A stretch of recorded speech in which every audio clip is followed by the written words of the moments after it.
नमस्कार प्यारे बच्चों, राम राम। कैसे हो? उम्मीद करता हूँ कि आप अच्छे और स्वस्थ होंगे। प्यारे बच्चों, आज के सेशन में अपन चर्चा करेंगे आरपीएससी एसआई एग्ज़ाम के टेस्ट सीरीज़ के बारे में। वर्ष 2023 के अंदर आरपीएससी द्वारा एसआई की एग्ज़ाम आयोजित करवाई जाने की संभावना है और जल्द ही इसका विज्ञापन भी जारी होने की संभावना है। प्यारे बच्चों, अभी जो लास्ट टाइम वाली एसआई एग्ज़ाम है उसके इंटरव्यू चल रहे हैं। उम्मीद है कि उनकी इंटरव्यू सेशन यानी कि जैसे ही वो कंप्लीट होती है लास्ट वाली भर्ती, तो उसके बाद में नोटिफिकेशन जारी होने की संभावना है। तो प्यारे बच्चों, इन्फ्यूजन नोट्स आपके लिए एडवांस में ही टेस्ट सीरीज़ लेकर आई है। जो प्यारे बच्चे आरपीएससी एसआई एग्ज़ाम की तैयारी कर रहे हैं उनके लिए ये टेस्ट सीरीज़ बहुत ही फ़ायदेमंद साबित होने वाले हैं प्यारे बच्चों। और एक एक करके अपन टॉपिक टू टॉपिक जो टेस्ट सीरीज़ है उनके ऊपर डिस्कस करेंगे यहाँ पर। और इसके अलावा और भी जो इम्पोर्टेंट क्वेश्चंस है वो भी मैं आपके साथ लेकर आता रहूँगा। तो प्यारे बच्चों, अगर आपने इन्फ्यूजन नोट्स के यूट्यूब चैनल को अभी तक सब्सक्राइब नहीं किया तो ज़रूर कीजिएगा। एक बार सब्सक्रिप्शन आप कर लीजिए, उसके बाद में आपको बार बार सब्सक्राइब करने की आवश्यकता नहीं होगी। और अपनी जो टेस्ट सीरीज़ है वो जब तक एग्ज़ाम नहीं होगी तब तक चलने वाली है। तो उम्मीद करता हूँ कि आपको ये मेरे द्वारा चलाई गई टेस्ट सीरीज़ अच्छी लगेगी। और ये जो प्रश्न मैं आपके साथ लेकर आया हूँ, ये प्रश्न किसी न किसी एग्ज़ाम में ज़रूर पूछे गए हैं। तो एग्ज़ाम की दृष्टि से ये प्रश्न इम्पोर्टेंट आप इनको मान सकते हो। आज अपन श्री गणेश कर रहे हैं, शुरुआत कर रहे हैं RPSC SI exam 2023 GK MCQ test series 01 के ऊपर अपन डिस्कस करेंगे। रोज़ मैं आपके साथ 25 क्वेश्चन लेकर आता रहूँगा और इन 25 क्वेश्चनों को अपन डिस्कस करेंगे। कौन कौन सा प्रश्न कब कब आया हुआ है वो भी मैं आपको अलग से बता दूंगा। चलिए, सबसे पहला जो प्रश्न अपना वो देखिएगा, बेराट से अशोक के शिलालेख की खोज कब यानी कि कौन सी सन में की गई। यहाँ पर ईस्वी आपसे पूछी जा रही है कि बेराट से अशोक के शिलालेख की खोज कौन से सन में यानी कि कौन सी ईस्वी में की गई थी। प्यारे बच्चों, आपके सामने ऑप्शन है 1826 ईस्वी, 1827, 1837 या 1835। अब कहने का मतलब है यहाँ आप समझ गए हैं 1800 में तो हुई है। कई बार ऑप्शन में और भी थोड़ा टिपिकल बना दिया जाता है, जैसे यहाँ 1800, किसी में 1700 दे दिया, या कुछ पास पास के ईयर आपको मिल जाएंगे। तो वहाँ आप क्या है डाउट में हो सकते हो। लेकिन ये सीधा सिंपल प्रश्न आपके सामने यहाँ पर है। तो देखिएगा 1837 ईस्वी के अंदर क्या है खोज की गई थी। बेराट से अशोक के शिलालेख की खोज 1837 ईस्वी में की गई थी। तो प्यारे बच्चों, क्वेश्चन आप जब पढ़ो तो उसको ध्यान से सावधानी पूर्वक आपको प्रश्न को पढ़ना है। हड़बड़ाहट आपको किसी प्रकार की जल्दबाजी है प्रश्न पढ़ने में नहीं करनी है। चलिए नेक्स्ट अगला प्रश्न है वो देखिएगा।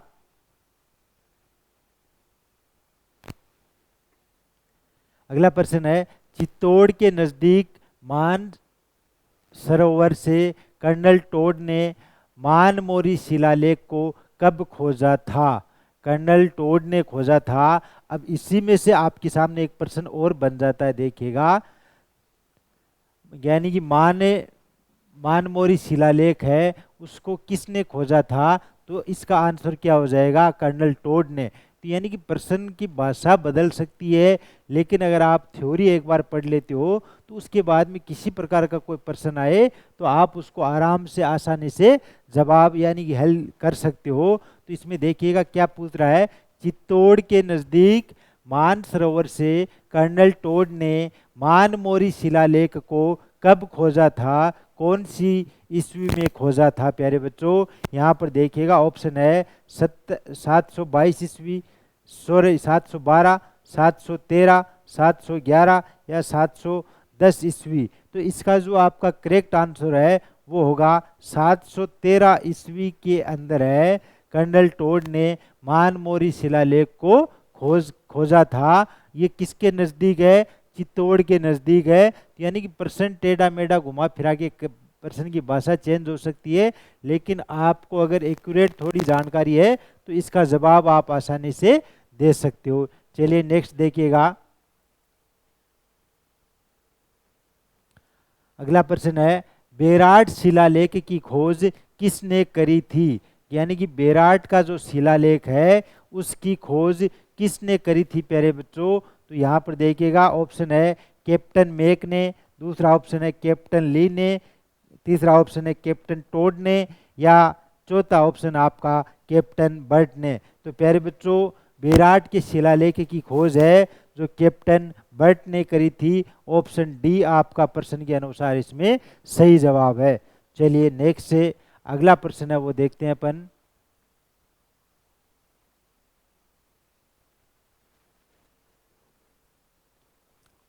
विश्व की सबसे बड़ी प्रशस्ति यानी कि शिलालेख कौन सी है?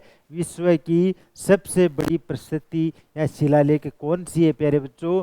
पहला ऑप्शन है राज प्रशस्ति, जिसका खोजा था 1676 ईस्वी में। दूसरी है रणकपुर प्रशस्ति, जिसकी खोज हुई थी 1439 ईस्वी में। तीसरा ऑप्शन आपके सामने राय सिंह प्रशस्ति, जिनकी खोज हुई थी 1593 ईस्वी में। ऑप्शन नंबर 4 है कीर्ति प्रशस्ति, जिसकी खोज हुई थी 1660 ईस्वी में। तो प्रश्न में क्या पूछ रहा है? प्रश्न में पूछ रहा आपसे विश्व की सबसे बड़ी प्रशस्ति यानी कि शिलालेख है वो कौन सी है? तो सबसे बड़ी कौन सी है आपकी? राज प्रशस्ति। ये प्रश्न कई बार प्रतियोगिता परीक्षाओं में पूछा गया है, तो ये आप इसको इम्पोर्टेंट प्रश्न मानकर देख सकते हो। इसके अलावा ये जो अलग अलग 3 और प्रशस्ति है उनको भी आपको ध्यान में रखना है। कई बार इनके बारे में पूछ लिया जाता है कि रणकपुर प्रशस्ति है, इसकी खोज कब हुई थी? तो 1439 ईस्वी में। राय सिंह प्रशस्ति की खोज कब हुई थी? 1593 ईस्वी में। कीर्ति प्रशस्ति है, उसकी खोज कब हुई थी? 1460 ईस्वी में। तो ये भी आपको, इनकी सन भी आपको, ईस्वी भी आपको ध्यान में रखनी है। यहाँ पर जो प्रश्न की भाषा है उसके अकॉर्डिंग आपका ऑप्शन नंबर ए है सही जवाब होगा। चलिए नेक्स्ट है वो देखिएगा।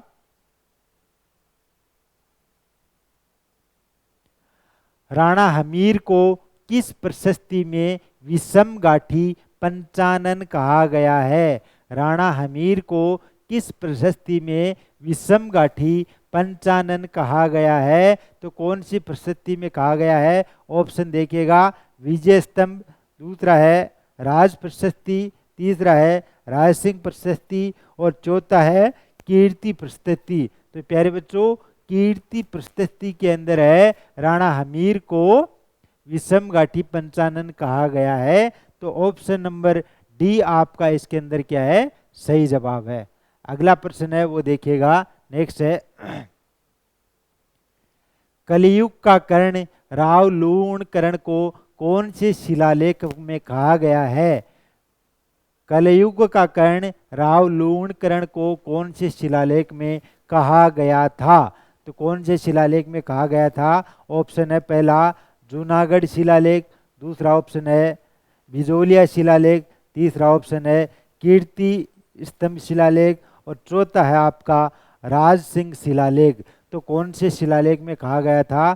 प्यारे बच्चों, जूनागढ़ शिलालेख में कलियुग का कर्ण राव लूण कर्ण को कहा गया था। तो जूनागढ़ शिलालेख है, ऑप्शन नंबर 1 आपका इसके अंदर है सही जवाब है।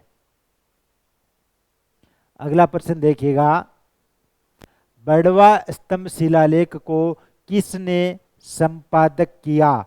प्रश्न है बड़वा स्तंभ शिलालेख को किसने संपादक किया? बालवर्धन, नागवर्धन, सोमदेव, या ये सभी? तो प्यारे बच्चों, बालवर्धन है वो भी था, नागवर्धन भी, और सोमदेव, ये तीनों हैं बड़वा स्तंभ शिलालेख को इन्होंने क्या किया? संपादक किया था। तो यहाँ पर ऑप्शन नंबर डी आपका क्या होगा? सही जवाब होगा। चलिए अगला प्रश्न है वो देखते हैं, नेक्स्ट है।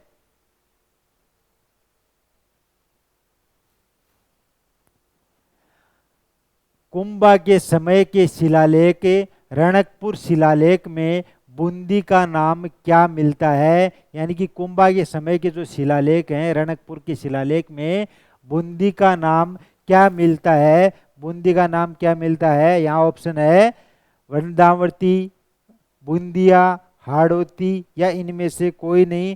तो प्यारे बच्चों वृंदावती है वो नाम, सही नाम इसमें मिलता है। रणकपुर के शिलालेख में बूंदी का नाम क्या मिलता है?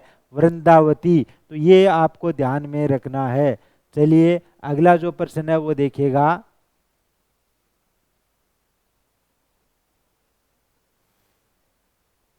उदयपुर के पुरालेख संग्रहालय में किस ग्रंथ में राज परिवार के खर्च के बारे में वर्णन किया गया है? कौन से ग्रंथ में किया गया है? तो यहाँ पर देखिएगा ऑप्शन है मुल्की भैया, दूसरा है सिया हुजूर, तीसरा ऑप्शन है हकीकत बही और चौथा ऑप्शन है तारिक ए हिंद। तो यहाँ पर देखिएगा उदयपुर के पुरालेख संग्रहालय में किस ग्रंथ में राज परिवार के खर्च के बारे में वर्णन किया गया है? तो आपका ऑप्शन नंबर बी यानी कि सिया हुजूर है, उसमें क्या किया गया है? वर्णन किया गया है। चलिए नेक्स्ट अगला जो प्रश्न है वो देखिएगा।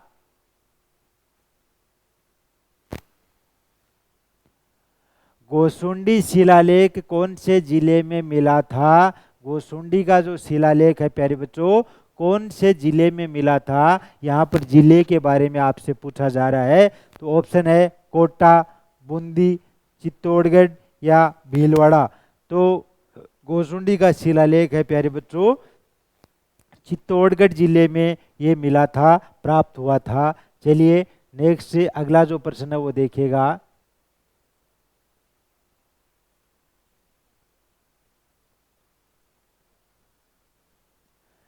किस शिलालेख से गुहिल राजवंश की जानकारी प्राप्त होती है? यानी कि जानकारी मिलती है कि कौन सा शिलालेख है उसमें गुहिल राजवंश की जानकारी मिलती है। तो यहाँ पर देखिएगा ऑप्शन है सामोली शिलालेख, दूसरा है कीर्ति स्तंभ, तीसरा है रणकपुर शिलालेख और चौथा है आपका गोसुंडी शिलालेख। तो प्यारे बच्चों आपका जो इसमें सही जवाब होगा वो होगा सामोली शिलालेख है, उसके अंदर गुहिल राजवंश की जानकारी है वो प्राप्त होती है, जानकारी मिलती है। अगला प्रश्न है वो देखिएगा। विजयगढ़ यूप स्तंभ कहाँ से प्राप्त हुआ था? कहाँ से प्राप्त हुआ प्यारे बच्चों? ऑप्शन है भीलवाड़ा, दूसरा है कोटा, तीसरा ऑप्शन है अलवर, चौथा है आपका भरतपुर। तो विजयगढ़ यूप स्तंभ कहाँ से प्राप्त हुआ प्यारे बच्चों? तो भरतपुर आपका इसके अंदर क्या होगा? सही जवाब होगा। भरतपुर से विजयगढ़ यूप स्तंभ है वो प्राप्त हुआ था। चलिए अगला जो प्रश्न है वो देखिएगा। अबुल फजल के नाम से राजस्थान का साहित्यकार कौन जाना जाता था? अबुल फजल के नाम से राजस्थान का साहित्यकार कौन जाना जाता था? यहाँ पर जो राजस्थान के साहित्यकार हैं उनके नाम है सूर्यमल मिश्रण, दूसरा है मोहनोत नैणसी, तीसरा है अलबरूनी और चौथा है कालिदास। तो कौन जाना जाता था अबुल फजल के नाम से? राजस्थान का जो साहित्यकार था वो मोहनोत नैणसी को अबुल फजल के नाम से जाना जाता था। तो ऑप्शन नंबर बी आपका इसके अंदर क्या होगा? सही जवाब होगा। प्यारे बच्चों आप अगर घर बैठे राजस्थान पुलिस एसआई भर्ती परीक्षा की तैयारी करना चाहते हो या आप किसी भी कोचिंग में जा रहे हो, अगर आपको हैंड रिटन नोट्स की आवश्यकता है तो इन्फ्यूजन नोट्स टीम के द्वारा बेहतरीन अच्छी हैंड राइटिंग के अंदर हैंड रिटन नोट्स तैयार किए गए हैं।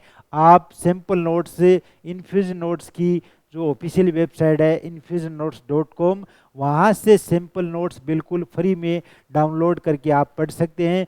सिंपल नोट्स पढ़ने के बाद में आपको अनुमान आइडिया लग जाएगा कि इन्फ्यूजन नोट्स के जो एसआई के हैंड रिटन नोट्स हैं वो कैसे हैं, मुझे खरीदने चाहिए या नहीं खरीदने चाहिए। तो आप एक बार सैम्पल नोट्स ज़रूर पढ़िएगा। और अगर आपको हैंड रिटन नोट्स के बारे में अधिक जानकारी लेनी हो तो ये मेरे टी शर्ट के ऊपर जो व्हाट्सएप नंबर दिए हुए हैं इनके ऊपर आप मैसेज कर सकते हो, कॉल कर सकते हो, तो हमारी टीम आपको कंप्लीट जानकारी है हैंड रिटन नोट्स के बारे में दे देगी। तो एक बार आप ज़रूर विजिट करिएगा प्यारे बच्चों, और आपको अनुमान लग जाएगा कि हैंड रिटन नोट्स है वो किस लेवल के हैं, कैसी भाषा है। चलिए अगला जो प्रश्न है अपना वो देखिएगा आप। भारतीय लिपियों पर सबसे पहला वैज्ञानिक अध्ययन किया। भारतीय जो लिपियां हैं उनके ऊपर सबसे पहला वैज्ञानिक अध्ययन किसने किया था? तो सबसे पहला वैज्ञानिक अध्ययन किसने किया था प्यारे बच्चों? G.H. ओझा या कर्नल टोड या कैप्टन बर्ट या कैप्टन ली, किसने किया था? तो प्रश्न के अनुसार ऑप्शन नंबर ए आपका सही है। G.H. ओझा ने भारतीय लिपियों पर सबसे पहला वैज्ञानिक अध्ययन किया था। किसने किया था? G.H. ओझा ने। तो ये नाम आपको ध्यान में रखना है। G.H. ओझा ने भारतीय लिपियों पर सबसे पहला वैज्ञानिक अध्ययन किया था। अगला जो प्रश्न है वो देखिएगा। तारीख ए राजस्थान को किसने लिखा था? तारीख ए राजस्थान है वो किसने लिखा था? तो यहाँ पर ऑप्शन है जय नायक, दूसरा है जगमोहन, तीसरा है बंकीदास, चौथा ऑप्शन आपका कालीराम कायस्थ। तो किसने लिखा था? कालीराम कायस्थ के द्वारा तारीख ए राजस्थान है वो लिखा गया था। तो ये आपको नाम ध्यान रखना है कि तारीख ए राजस्थान किसके द्वारा लिखा गया था?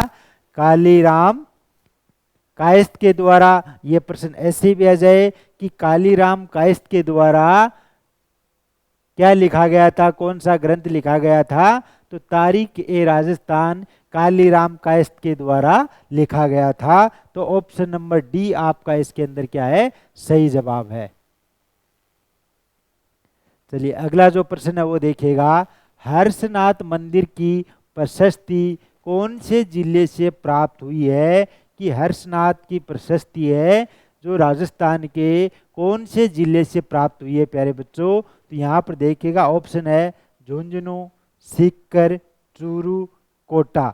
अब कई बार क्या होता है बच्चा ये जल्दबाजी में प्रश्न पढ़ लेता है कि हर्षनाथ की पहाड़ी है वो शेखावाटी में है। अब शेखावाटी में उसको ये ध्यान रहता है कि शेखावाटी में भी कौन से जिले में हर्षनाथ की पहाड़ी है। तो प्यारे बच्चों मैं आपको बता दूं कि सीकर जिले के अंदर है हर्षनाथ की पहाड़ी स्थित है। वहां पर हर्षनाथ मंदिर की प्रशस्ति है वो प्राप्त हुई है। तो सीकर जिला आपको ध्यान में रखना है। सीकर जिले में हर्षनाथ की पहाड़ी प्रसिद्ध है। तो ये आपको ऑप्शन ध्यान में रखना है। चलिए अगला जो प्रश्न है वो देखिएगा। वेदनाथ मंदिर कौन से जिले से संबंध रखता है? प्यारे बच्चों प्रश्न को देखिएगा। वेदनाथ का मंदिर कौन से जिले से संबंध रखता है? यहाँ पर ऑप्शन है प्रतापगढ़, दूसरा है कोटा ऑप्शन, तीसरा है जयपुर और चौथा ऑप्शन आपके सामने उदयपुर। तो इसमें जो आपका सही जवाब है वो होगा उदयपुर। कौन से जिले से?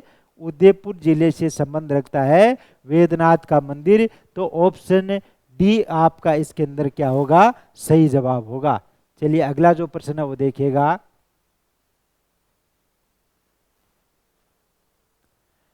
बरनाला लेक वर्तमान में कौन से संग्रहालय में स्थित है? कि बरनाला का जो लेक है, बरनाला लेक है वर्तमान में कौन से संग्रहालय में स्थित है? कौन से संग्रहालय में आपको देखने को मिलेगा? तो पहला ऑप्शन है दिल्ली संग्रहालय, दूसरा है आमेर संग्रहालय, तीसरा है कोलकाता संग्रहालय या अहमदाबाद संग्रहालय। तो कौन से संग्रहालय में है प्यारे बच्चों? आमेर के संग्रहालय के अंदर है बरनाला लेक वर्तमान में स्थित है। तो वर्तमान में कहाँ पर स्थित है? आमेर संग्रहालय के अंदर स्थित है। अगर आपका कभी जाना हो, विजिट करना हो तो आप वहाँ ये देख सकते हो। चलिए अगला जो प्रश्न है वो देखिएगा। राजस्थान में किस शिलालेख में सांबर और अजमेर के चौहानों का वंश ब्राह्मण बताया गया है? प्रश्न को एक बार ध्यान से पढ़िएगा। राजस्थान में किस शिलालेख में सांबर और अजमेर के चौहानों का वंश ब्राह्मण बताया गया है? तो यहाँ पर ऑप्शन है रणकपुर शिलालेख, दूसरा है राज सिंह शिलालेख, भाबरूगा शिलालेख या बिजोलिया शिलालेख। तो कौन सा ऑप्शन इसमें आपका सही होगा? कि बिजोलिया का जो शिलालेख है उसमें सांबर और अजमेर के चौहानों के वंश का ब्राह्मण बताया गया है। बिजोलिया शिलालेख के अंदर है चौहानों का वंश ब्राह्मण बताया गया है। तो ऑप्शन नंबर डी आपका इसके अंदर क्या होगा, सही जवाब होगा। अगला जो प्रश्न है वो देखिएगा, शास्त्रीय संगीत पर रचना राधा गोविंद सार को किसने लिखा था। ऑप्शन एक बार फिर से देख लीजिएगा प्रश्न को, शास्त्रीय संगीत पर रचना राधा गोविंद संगीत सार को किसने लिखा था। तो ये आपको इसमें बताना है।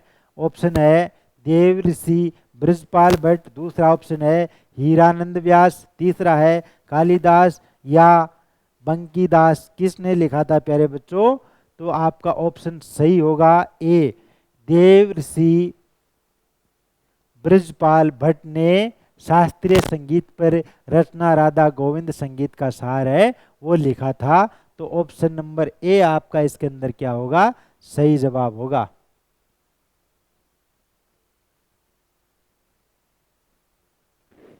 अगला जो प्रश्न है वो देखिएगा, कृष्ण भट्ट द्वारा लिखे गए कौन से अभिलेख में हल्दीघाटी युद्ध का वर्णन किया गया है। कि कृष्ण भट्ट द्वारा लिखे गए कौन से अभिलेख में हल्दीघाटी युद्ध का क्या है, वर्णन हुआ है। तो ऑप्शन है कुंभलगढ़ का अभिलेख, दूसरा ऑप्शन है राय सिंह का अभिलेख, तीसरा ऑप्शन है कीर्ति स्तंभ या चौथा ऑप्शन आपका जगन्नाथ राय अभिलेख। तो प्यारे बच्चों आपको जो इस हल्दीघाटी का जो वर्णन मिलेगा वो है जगन्नाथ राय अभिलेख।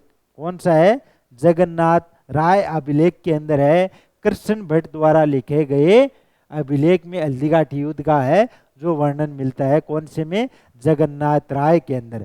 तो ऑप्शन नंबर डी आपका इसके अंदर क्या होगा, सही जवाब होगा।